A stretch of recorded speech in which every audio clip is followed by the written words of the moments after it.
basta madigon ka, umatubang hamag ko rin panahon. Nakahinungdon ka, adlaw kahunang atong katapusan na ang kalibutan.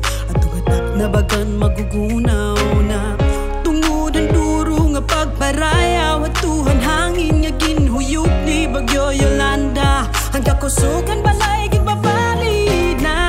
Ang kahuna ta parehas lahan una, kahuman ang paghangin nga pag-uran bagan waray labero. Ang kanyunan dangatanan kuting kalasan, labihang pagkaunon handagat ang katunaan daghang paghubas. Namon nalawas ang waray na kinabuhi nga nastapayan nga ni may damangan nahidabin nga waray pamahita di salit. Kita nagsakit na panhuna-huna nga nakasing-kasing. Diri angay nga kita magpadarala kay samtang buhi pa kita umatola. Ngan diri magpapirdi kay ang kinabuhi ta uusala. Maaakos na tong bisan anuan ang mabot.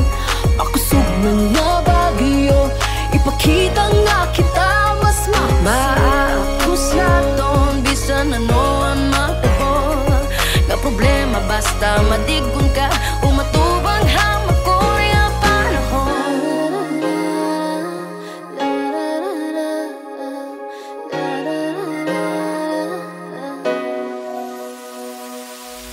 Pira ka tuig ang naglabay, kita kumusta unta maupay ang kamutangan. Kay makori ano sa lalaki na buwe, nakatatak na huna-huna diniya ato na nahita mo diri nga ngalimta. Kaya laro kita hadtungan na sa mara. Angay nga kita magpadarala kay samtang buhi pa kita umatola. Ngan diri magpapirdi kay ang kinabuhi ta uusala. Maaakos na tong bisan anuan ang mabot.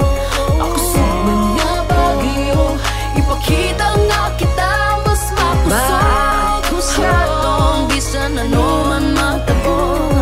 Nga problema basta madigon ka, umatubang hamag ko rin panahon. Nakatatag na haadun mga waray no, anaton pagkamadigon. Kay haluyuhan to ng mga kakurian, waray kita kahulup lugod aton ginatubang. Ato nga panahon nga masirong, ang nagahatagin nga mragasan paglaong. Sanglit pagkaunong sa anay gindumara, pinaagihin niya lang at sinahan.